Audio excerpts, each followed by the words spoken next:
everyone, my name's Caitlin and welcome back to my channel, or welcome if it's your first time here. Today I am very excited to be sharing some recommendations for Valentine's Day romance reads. So it'll be a mixture of a few books that are actually set during the time of Valentine's Day that I loved, and also because there weren't that many of them, I also added in some other romance books that are a mix of Christian and clean romances that are just some of the swooniest clean romances that I have read and that still live rent-free in my brain, no matter how long it's been since I read them. So let's go ahead and jump right into it. This is kind of an impromptu filming session here at the library, so I don't have most of the books here with me, so I will be putting pictures up on the screen. So yeah, let's jump right in. The first one is a rom-com novella, and it's called The Cupcake Dilemma by Jennifer Rodewald. Now, Jennifer Rodewald is a Christian contemporary romance author. I cannot remember, because it's been years since I read this book, so I cannot remember if this is actually Christian fiction or if this is just, it is clean, I know that, I'm absolutely positive about that, but I can't remember if there's any faith content in this one or not. But it is so cute, it is hilarious, and it's delightful. It's about this young woman who is a teacher, I believe, if I remember correctly, and she gets voluntold into making cupcakes for the Valentine's Day event for the school, and she ends up having to get the help of this guy that I think he's like her next door neighbor or something, who's a baker, and it's just really cute and hilarious and so fun and so romantic, and I loved it so much. So yeah, I actually need to go back and reread that one of these days. So highly recommend that. And then we have My Phony Valentine by Courtney Walsh, which obviously is set at Valentine's Day. This is a clean hockey rom-com set over Valentine's Day, and it is delightful. I loved it so much. I mean, most of you have probably already read it if you were planning to read it, but I had to include it on here because it is Valentine's Day. I'm very excited to hopefully get to my lucky charm sometime around St. Patrick's Day this year. Okay, next up we have He's So Not My Valentine by Savannah Scott. Now, this is a kind of companion story to her book, A Not So Fictional Fall. The heroine in He's So Not My Valentine is the sister of the heroine from A Not So Fictional Fall, and the hero is best friends with the hero from A Not So Fictional Fall. So He's So Not My Valentine has a single mom who is determined that she will never find love again because she's been burned by guys in the past. And the hero is French. She owns a coffee shop, and it's just delightful and fun and sweet and all the wonderful Valentine's Day feels and things that you want in a clean rom-com. So yeah, it's delightful. Highly recommend it. Next up we have Royal Valentine by Sariah Wilson, and this is part of this series, I can't remember, it's Improbable Meet Cute, I think it is, series that Amazon published last year, with several mainstream, very popular romance authors. I think there's like 6 or 7 books in it, and they were all centered around Valentine's Day, and I think it was Improbable Meet Cutes. And I think this was the first Sariah Wilson book that I ever read, and I really enjoyed it. I thought it was so fun and so cute. It was completely clean, no language whatsoever, and I really enjoyed it so much. To give you an idea, to me it felt like the movie Roman Holiday, but with, in my opinion, a much better ending. So yeah, I really enjoyed it and would definitely recommend that you check it out. It is on... it's only available in Kindle and audiobook. It's not available in print because it is only a short novella, but it is available on Kindle Unlimited in both the Kindle version, and the Audible version is also available through Kindle Unlimited, so you can read it or listen to it for free if you have Kindle Unlimited. Okay, the next one is The Designated Valentine by Drew Taylor. This is also a novella in her Designated series, I think is the series title, and it is so cute. I enjoyed it so much. It is a friends to lovers turned enemies to lovers second chance romance, and it is so good and so fun, and it's set in a small town in Mississippi. And yeah, it's the hero is a country music star who's made it big, a small town boy who made it big, and it's lovely. I really enjoyed it and highly recommend that you check that one out. And then one that is not actually a romance, but I personally, as a single Christian woman, found it very encouraging, and that is a small book called Fanny's Hope Chest by Sarah Holman. And it is about a woman, I can't remember her name, but it's about a young woman who ends up getting a job to go and work for this old lady named Fanny in helping to declutter her house, and helping to care for her as well. She's kind of like a home caretaker person. She's not actually a nurse, but she just kind of like helps her out around the house and is helping her try to find things. And one of the things that they're trying to find is Fanny's hope chest, and because it contains all of her memories of her life. And there's just, even though it doesn't end with a relationship for the heroine, there's so much encouragement in it. There's so much wisdom. There's so much truth from God's word in it. And it was such an encouragement to me a couple of years ago when I read it on Valentine's Day. So I would definitely recommend checking that one out if that's something that you're looking for, to be encouraged in God's love for you, whether you're in a relationship or not. I highly recommend it. Okay, so that's all of those. So now let's get into the swoony romances that I love so much. And I'll try to go through them quickly so this video doesn't get to be insanely long, but I make no promises. So first up is Betrothal or Breakaway by Leah Brunner. This is book 3 in the DC Eagles series, and I talk about it all the time because I love it so much.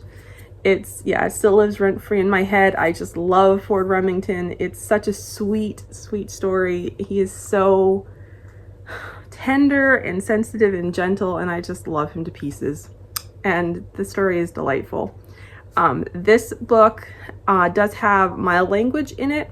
There is some innuendo, and it is a fade to black. There's one fade to black scene between a married couple. So those are some things to be aware of that might make the book not for you, but I personally really loved it. So highly recommend.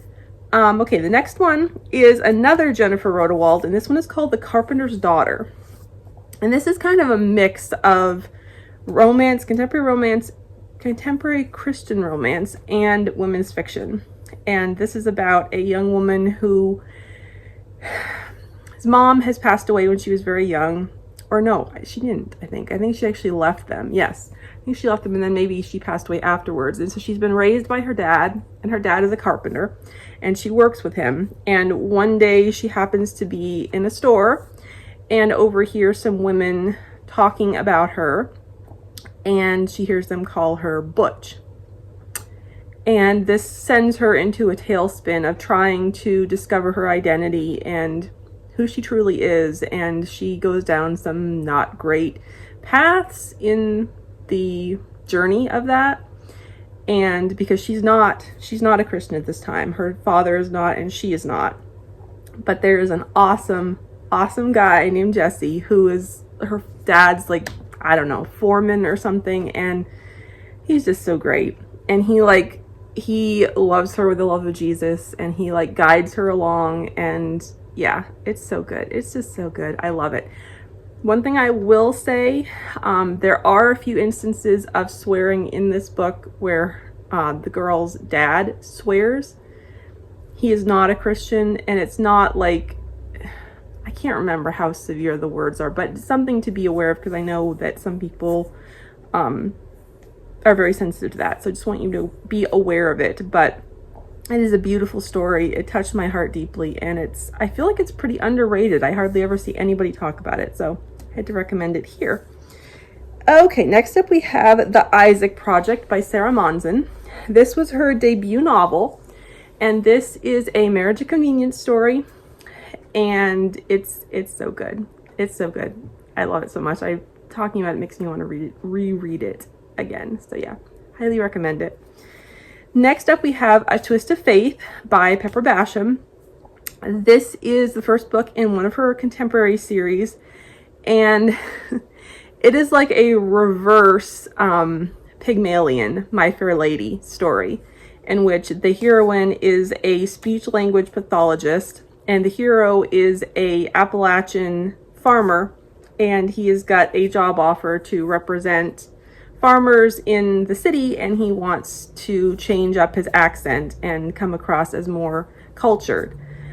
So she takes on the job of trying to help him with that, and his family is just delightful. I love them so much. They're just fantastic, and yeah, if you read this book, you will understand #light my fire. It is one of the best scenes of all time, so highly recommend that. Okay, now another one is I'm going to recommend the entire Appies series by Emma St. Clair and Jenny Proctor. They're so good. The only one I have not read yet is Romancing the Grump by Jenny Proctor. I will be getting to that one at some point. As of the time I'm filming this, I am currently listening to Runaway, Bride and Prejudice, which is currently the last book out in the series. There will be one more coming, but it's not out yet. And it's delightful as well. I am loving it. I'm laughing at it. I'm swooning, and it's delightful and so good. So yeah, highly recommend checking those out. They are fantastic. Then we have True to You by Becky Wade, which is book 1 in the Bradford Sisters series. And this is about Nora Bradford, who is a librarian and genealogy expert. She's bookish, obviously, and she's so fun. She's so great. And John, the hero, is a former Navy SEAL, and he comes to her for help in trying to find his birth mother because he was adopted. And yeah, the story just goes from there, and it is fantastic. It's one of my favorites of Becky's books. Then we have, for a historical, so we're kind of getting into ones that are very swoony romance but have some deeper themes, deeper topics in them. So if that's what you're looking for, these next few will definitely be up your alley. So you've got The Lady and the Lionheart by Joanne Bischoff. And this book is just incredible. It really is. I mean, it won a Christie Award, and it was absolutely deserving of its Christie Award because it is phenomenal. This is about a young woman named Ella who is a nurse, and she meets a guy named Charlie Lionheart who works for a circus. He is a lion tamer in a circus, and he has 3 lions that all have names, and it's so great. It's so great. But the redemption story in this book, the sacrificial love in this book is so powerful, and I highly recommend it. If you haven't read it yet, if you like historical, especially if you like stories about the circus, but even if you don't, even if you just like redemption stories with amazing faith stories, this is your book. Okay, next up we have A Broken Kind of Beautiful by Katie Ganshert, and this is about a young woman who is a model and a guy who is a photographer, and it's her journey and him like helping her discover that her identity is in Christ and not in the job that she has and her looks and so on and so forth. And it's so good, so sweet, so swoony, and I love it. I need to go back and reread that one as well. Next we have Short Straw Bride and Stealing the Preacher by Karen Witemeyer. So Short Straw Bride is about a woman named Meredith and a guy named Travis Archer. And yeah, it's marriage of convenience. It's very much Seven Brides for Seven Brothers inspired. So if you like that movie, I guarantee you will love Short Straw Bride. And yeah, it's very good. And then Stealing the Preacher is kind of a sequel to it because it follows another one of the brothers. His name is Crockett, and he is my absolute favorite of the 4 brothers. And yeah, they're so good. So highly recommend you check those out. And then lastly, which are the only ones that I have with me because we happen to have copies of them here at the library, so I was able to grab them. But I have the Madison River Romance series by Janine Roche. So it starts with This Wandering Heart, which is so beautiful and powerful. This does discuss very deep topics like domestic violence, child abuse. The heroine was abused as a child by her father. Physically abused. I don't believe it was sexual abuse, but physically abused and verbally abused, and her mother continues to be. So that plays a large role in the story, but it's so powerful. It's so beautiful. There's such great romance, and there is even humor in here as well. So it is great. Then book 2 is called Wildflower Road, and this is about the heroine in this book is the sister of the hero from This Wandering Heart. And she is so great. I love her. Her name is Ryan, and she is fantastic. She is actually a widow. Her first husband committed suicide prior to the start of the book. There are some flashbacks. So there are some flashbacks that she has to the night of his suicide. So that plays a large role in the book, is her grief and her finding some healing after his suicide. And it's so good. It's very deep. There are a lot of deep topics in it. And then the hero, his name is Shane, and he was a pastor. He was nicknamed America's Rock and Roll Pastor, and he had a fall from grace and ended up going to prison, and he's just gotten released from prison. And he ends up there because a friend of his is related to Ryan and Robbie from the first book, their family, and they have this like resort on the banks of the Madison River in West Yellowstone, Montana, and they hire him to come there and be their cook for their resort and to give him a second chance, and they end up falling in love. There are some hilarious scenes in this book, and it's just a beautiful story of redemption and second chances, and it's one of my all-time favorites. This is probably my favorite of the series, and it is absolutely delightful.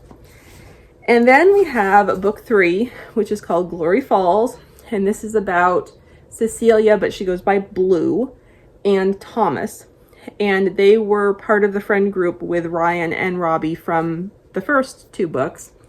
And this is like it's like childhood sweethearts to lovers, but they went separate ways in between. And actually Cecilia, well, Blue, was married to a guy who was an actor, and he turned out not to be a great guy. He ended up divorcing her. A few years earlier, she had come home to visit, and her young daughter was accidentally drowned in the Yellowstone River. Thomas was and is a firefighter, and also he was at that time, he was the safety engineer or safety officer or something for this dam upstream in the river. And somehow water ended up getting released from it. He didn't order it, he wasn't aware of it, but somehow it happened. And that's what led to her daughter's death, and he tried to save her and he was not able to save her. So she ends up coming back to work on this. She's a screenwriter. I don't know if I said that, but she's a screenwriter, and she had written this screenplay that's being made into a movie, so she's back there for the filming of it, and they kind of rekindle their relationship, and it's so good. It's so beautiful. It's so good, and such a great story. And don't these books just have like the most gorgeous covers? I mean, they're just absolutely stunning. I just can't get enough of them. So I highly recommend this series. Okay, so that wraps up this video. I would love to hear what you are planning to read for Valentine's Day. Do you read romances? What do you do for Valentine's Day? And I'd love to hear about it. So thank you so much for watching, and I'll see you in my next video. Bye.